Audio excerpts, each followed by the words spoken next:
What is up, everybody? This is JP, and this is my exercise science podcast. This podcast is devoted to anything related to fitness, whether that be you want to gain strength, gain muscle, lose some weight, whatever it is. I guarantee you at some point I'm going to cover it over one of my podcast episodes.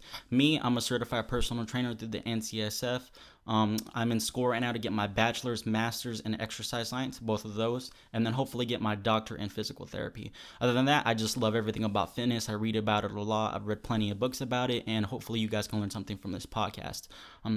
Today's episode is going to be about 5 things that I like in the fitness industry, and then 5 things that I hate in the fitness industry. And this is for people who plan to go into the fitness industry, or even if you don't plan to go into the fitness industry, maybe you plan on hiring a personal trainer, and these tips could definitely benefit you. But this is mainly for people who are going to be going into the fitness industry. But first things first, just letting you guys know, I opened up a Patreon account. And if you don't know what Patreon is, basically for people who follow others on YouTube or follow other social media people, if you want to help them financially, you can go and pledge money to them on Patreon, and in return they're going to give you rewards, whatever it be that the person wants to give you. For example, I have 5 Patreon tiers. So if you go to my website, it's patreon.com/JP Fitness. Again, that's patreon.com/JP Fitness. I have 5 tiers of rewards depending on how much money you want to pledge.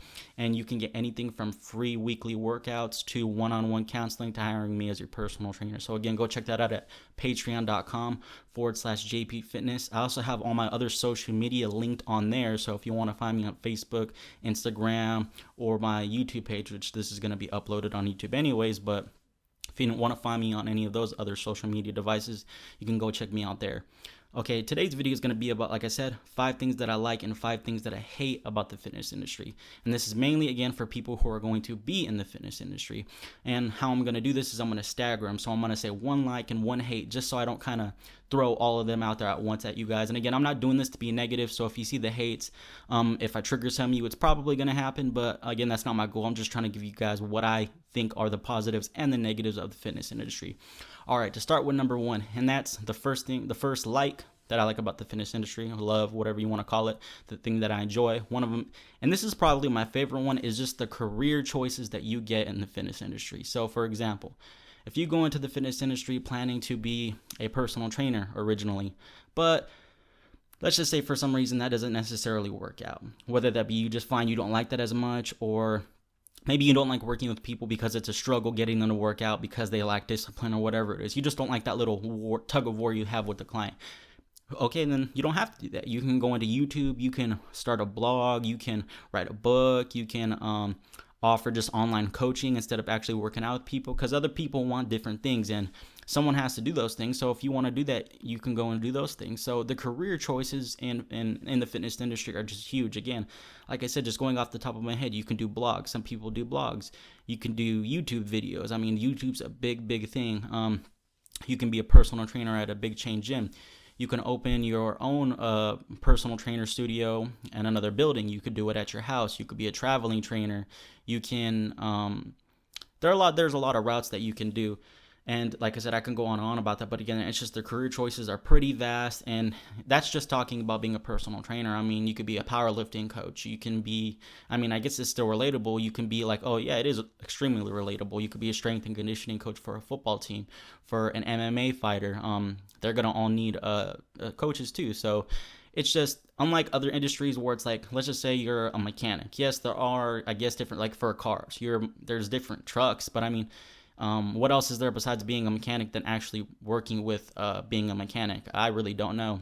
So, I mean, you could, I guess, be like at a front desk. That's not really being a mechanic. The other things that I said, you're actually training people. So their career choices are amazing, and you got a lot of routes. So it's an easy fix. Unlike, let's just say you try majoring in being a lawyer in college, and you don't want to do that. That's kind of, usually you just kind of have to start with a clean slate if you want to change majors and you're trying to be a lawyer. With, like I said, with exercise science, if you maybe don't want to be a personal trainer and you plan to do that by getting a degree in exercise science. A lot of the prerequisites of exercise science will relate to other things, like maybe if you want to switch over to do nursing. I mean, I know there are a lot of other things you do in nursing and it's different, but a lot of the stuff that you're going to do is the same: A&P, biology, chemistry, things like that. Or maybe you want to do physical therapist assistant. It just depends on what you want to do, and you can really switch up with that.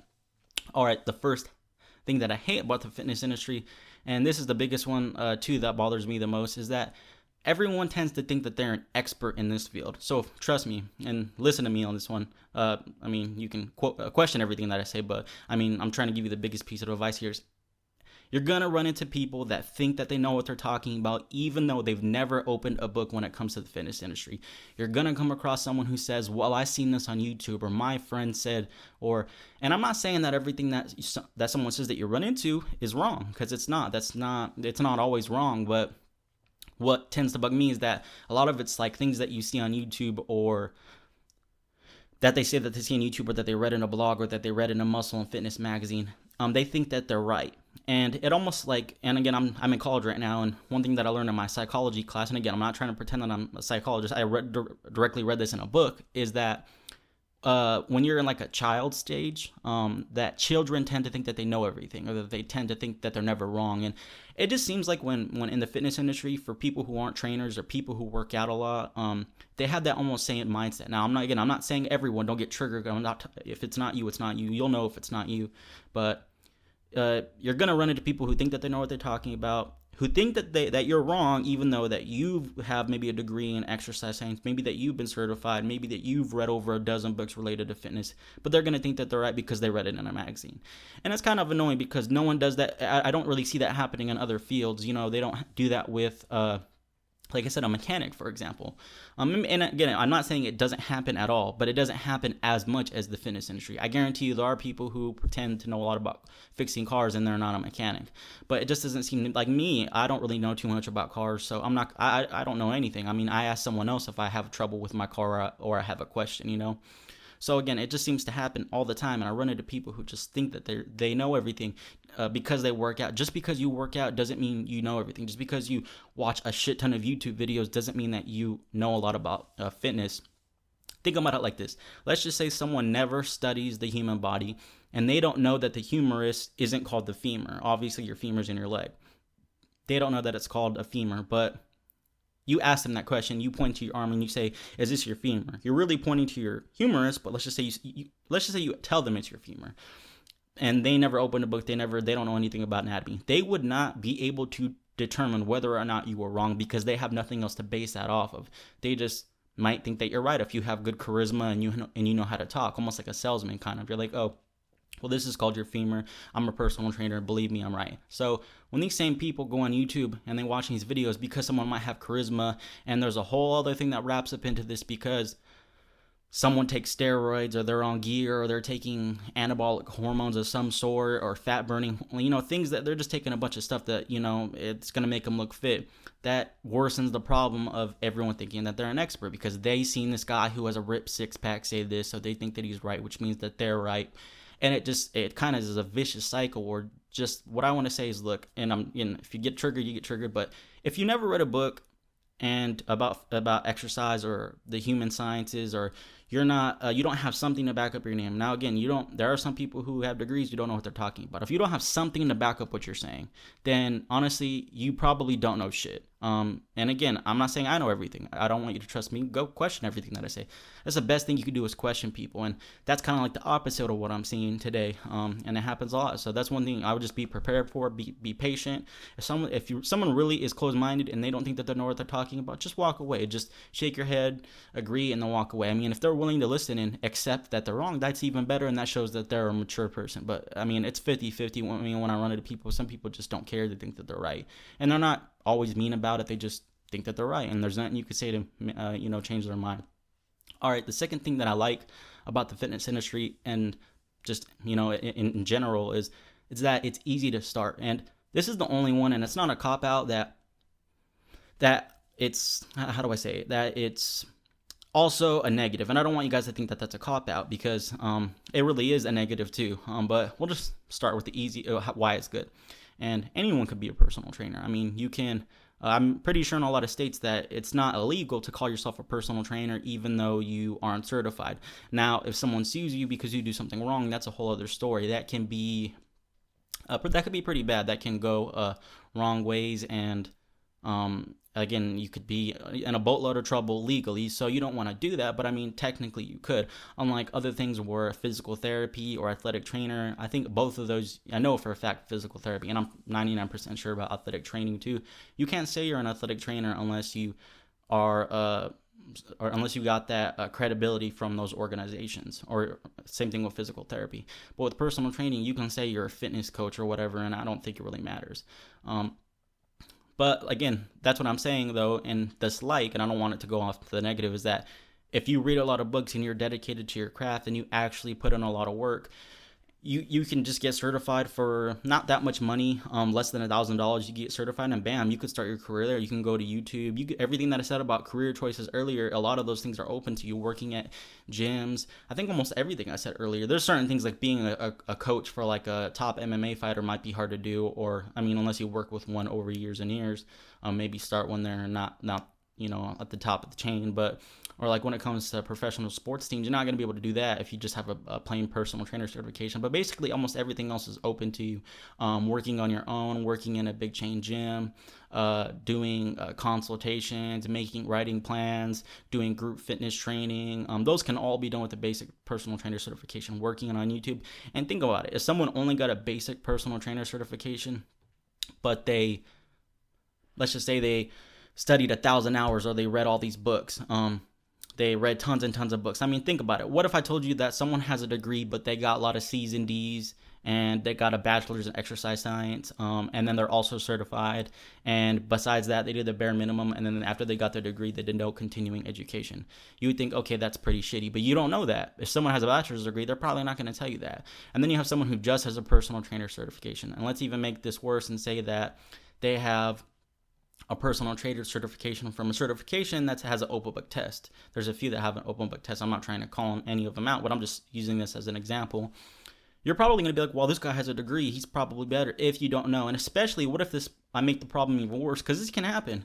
Let's just say the person with the degree, let's just say they're very charismatic and they know how to talk and they're good with words and they know how to make themselves good. And maybe the person who doesn't have the best, the one who has a certification with the open book test organization, let's just say they're not very charismatic and they don't know how to maybe make themselves look good. But let's just say hypothetically the one who's not charismatic and has the open book certification, let's just say they've read more than 50 books, and I'm talking about big textbooks on anatomy and physiology. Let's just say they use their knowledge to decipher on YouTube which were the good people, and then they use that information to make themselves better. And let's just say they've worked with over 50 people one-on-one training, and the other person, the one with the degree, has only worked with less than 10 people.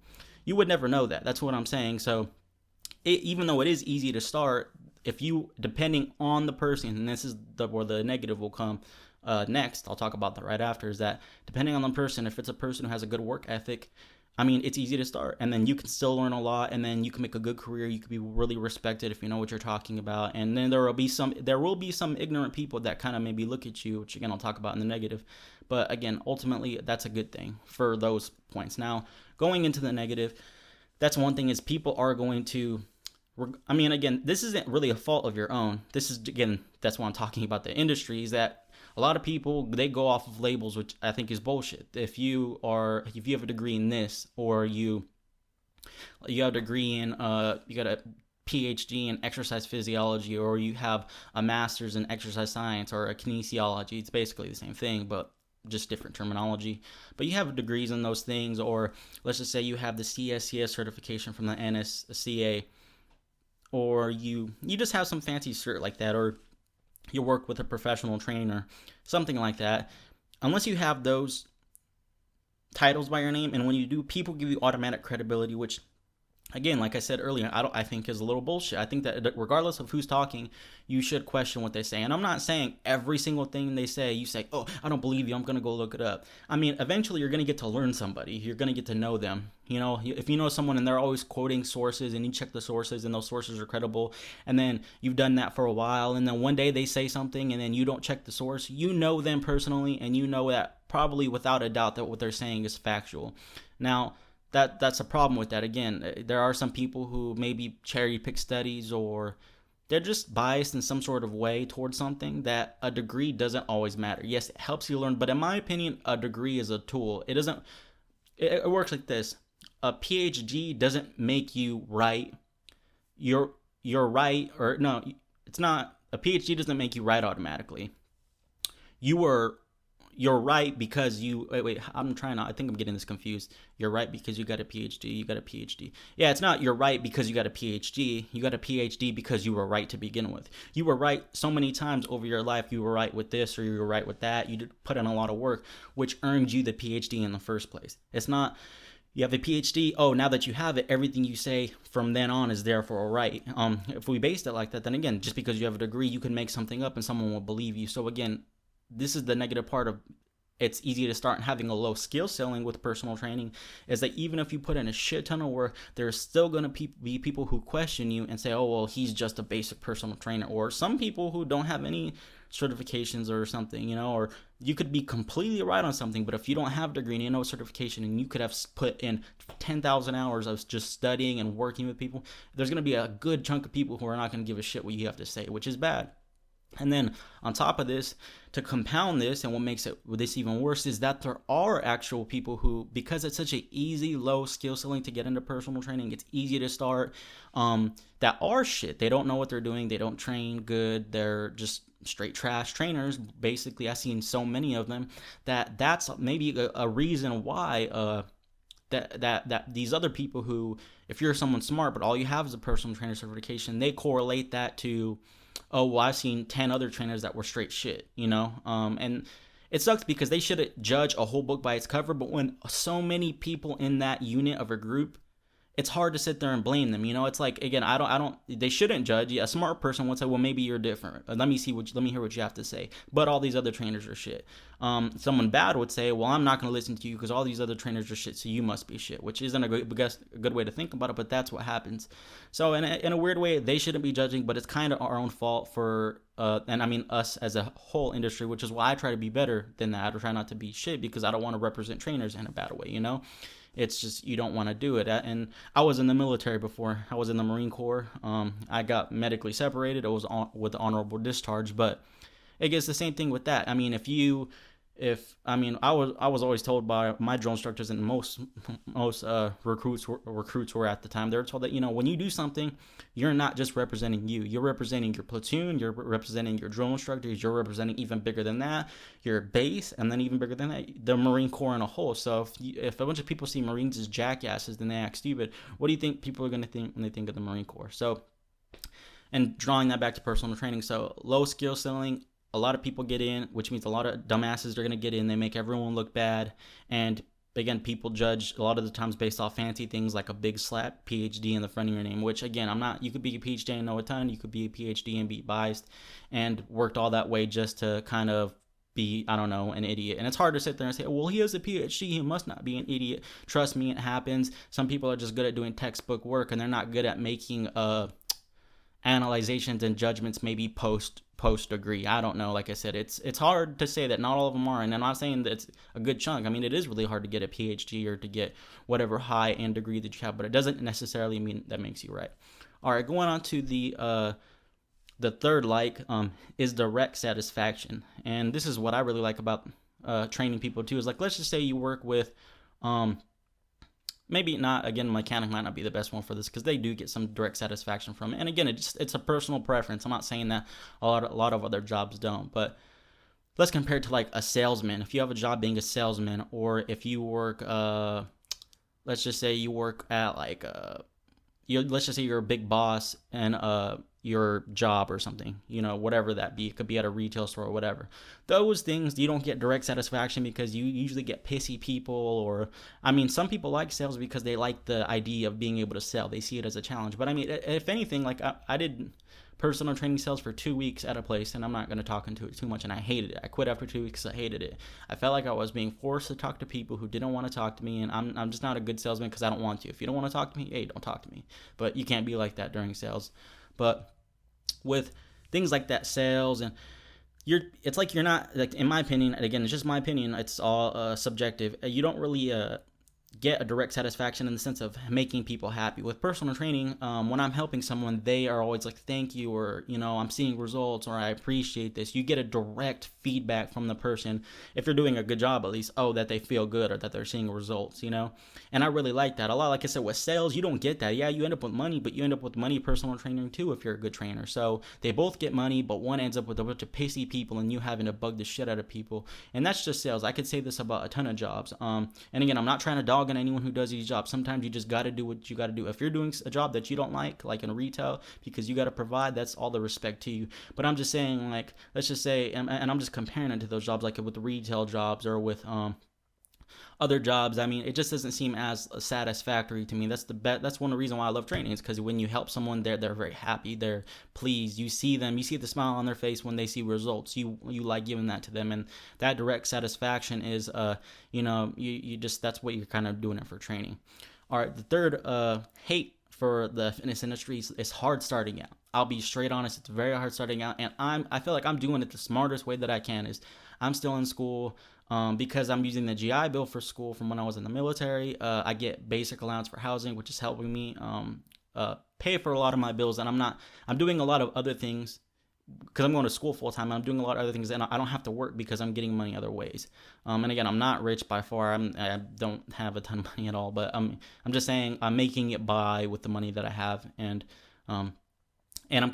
which is what I'm trying to say, is that because I don't need the money from personal training right now, absolutely, to like I can't eat if I don't get money. Of course, extra money would definitely help me do things like maybe hire someone to help me make even better content, which again, I want to do for you guys. That's why I have a Patreon. What I'm saying is I'm not starving for food. I'm not like, okay, I have no money for food. I have no money for gas.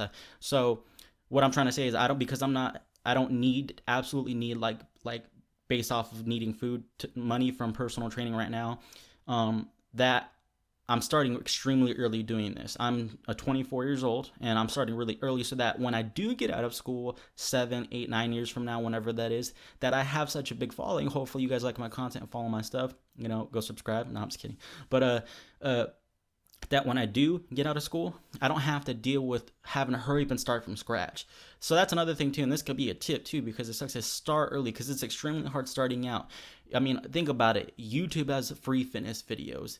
There's magazines where there's workouts in it. A lot of people help for free. There's fitness pages, this, that. Some people can make up their own workouts. And again, I'm not saying that those are better. There's a lot of reasons why you should hire a trainer, and that could be a podcast for another day, but it's just, for you to be able to make money and to do good, you have to have a following first, and you have to know your shit, plain and simple. You have to give, like me, I know for a fact that what I can give someone is worth money, and I know how much I'm worth, and it's worth way more than those cookie cutter programs that you see in magazines that you get on YouTube. Because again, YouTube, you have no idea what the hell the person's saying, if it's correct or not. They can say little tiny things about just little things that might not be true, like, oh, you have to squat ass to grass for your squats, which isn't true. You don't have to go ass to grass for your squats. I mean, again, that's a topic for another time, but that's one little thing that you might do that might have you ended up with a herniated disc in your lumbar spine, which you're like, oh shit, because I listened to this one guy and he seemed like he knew what the hell he was talking about. Now I got a herniated disc. Little things like that, and a million of those little things combined can help. It was the reason why I feel like people should get a personal trainer. But what I'm trying to say is it's hard starting out, and you just need to get the ball rolling early. All right, the fourth thing that I like about the personal training or fitness industry is that you're kind of killing two birds with one stone, because you're so focused on like exercise and working out. You're always surrounding yourself with people who like to work out, which means you're going to work out yourself. And then again, you have to represent what you're doing, so you're working out. People in other industries, they should be working out too. I don't care who you are. You should be working out to be healthy. The thing that sucks is that be working in other industries, I mean, depending on if it's related to the fitness industry or health industry, they don't necessarily make you healthy. They can, I mean, with a little bit of activity, but I mean, think about it. Retail, if anything, sales stresses you out more than anything, so that makes you unhealthy. But all those other jobs, they have to work out too. So basically, they're kind of in a way doing our job while we're already doing our job. And I love working out. I mean, I hope you love working out if you're working in this industry. So you're basically kind of killing two birds with one stone. You're keeping yourself healthy. You're probably going to infect everyone around you, your friends and family. You're making them healthy too. And you're doing your job at the same time. So I really think that's cool. Again, it's not a big point, but that's one of the things that I love about it. Number 4 that I don't like about the fitness industry And this is probably one of the more probably, even though it's number 4, this wasn't in order of like greatest to worst. I'm just letting you guys know. The number ones were the worst in those categories. So my number one like and my number one hate were the number ones, but the rest were kind of just random. But this is probably my second one that I hate the most. Is fad diets and fad products and quick fixes. It just drives me fucking nuts. I don't know what it is.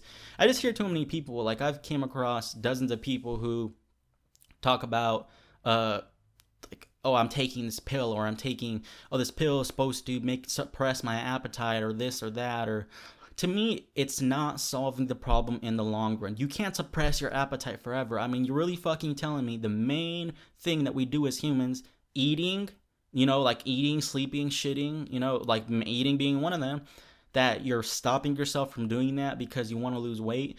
It's like, what? Like, it doesn't make any sense to me. It's all easy magic fixes that aren't going to happen. And because you kind of have to go against that, which is kind of tied into my number 5. So I'll just actually throw number 5 in here, and I'll talk about both. Number 5 is competition. So I'll blend these two. So number 5 is competition. And because you have to compete against these companies that do these fad diets and products, it gets really annoying. Again, because then it's like, okay, if these weren't there and they weren't doing it to be greedy, then you wouldn't have to sit there and explain to these people that, oh, this or that. And it's just it's the industry and world that we live in. It's people are free to do what they want. And these companies, I mean, it even makes it worse that the FDA doesn't, I mean, I don't know about other countries, but in the United States, the FDA doesn't regulate supplements. And I mean, if they start killing people, then they'll look at it and take it off the market. But before that, they don't regulate them. So competing with these fad diets and these weird exercise machines that don't do a goddamn thing, and just products that people think that they could put on, like I don't know, those things that like restrict your waist when you're walking so you can put on a dress. It's fucking stupid. I mean, all that's doing is like band-aiding something that's not the problem. The problem is what you're eating, and you're not exercising enough. That's plain and simple. So it's just that you're going to deal with it. It's going to be annoying, and having to explain to people over and over again why these things are bad. And again, I don't mind helping people, but what I'm trying to say is bad about this industry is that the people doing it for the money, just the money alone. These companies don't give a shit about helping you. They just want to, and not all companies, there are some good ones, but that's few and far in between. But a lot of the companies, they just want money, and your honest hard work is gonna have to beat these people with these crazy ads and these quick fixes. And again, it would be better if they weren't even here. And then I'll touch on number 5 too by itself, which is competition right now. And competition in the sense of this industry has a shit ton of people, which kind of is because of the number 2 reason of the hate is easy to start, low skill selling. And that's not the only reason, because there are other reasons why people are in the industry, not just because it's easy, but because the fitness industry is so flashy. It's very attractive. People like having big muscles and being extremely fast and athletic. And think about that. Like, you have someone who's like, okay, well, look at this job.